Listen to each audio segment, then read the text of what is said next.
मैया की बोलो बोलो सूरज देवता की।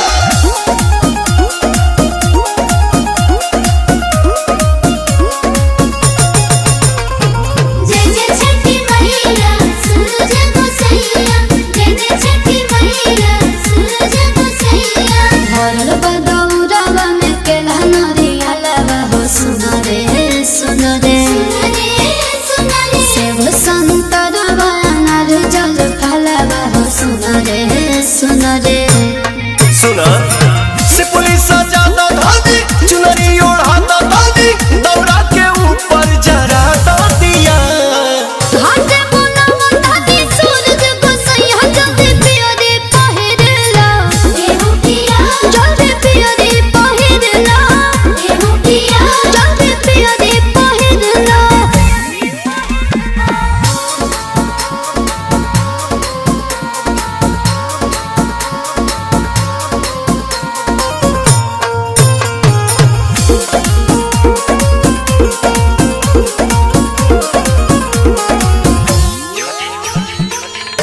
छठी माई के कृपा हमरा ऊपर जरता भक्ति में मनवा माई के जय जय करता।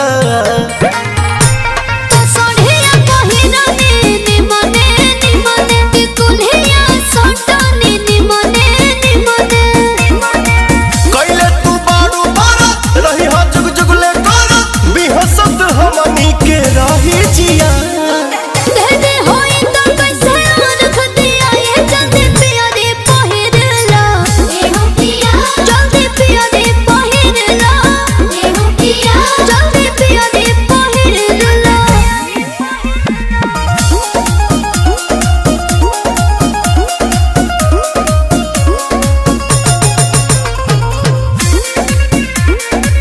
पूजा कमेटी के सेवकन से अनुरोध बा कि तनी छोट छोट लड़कन पर विशेष ध्यान रखे के बा।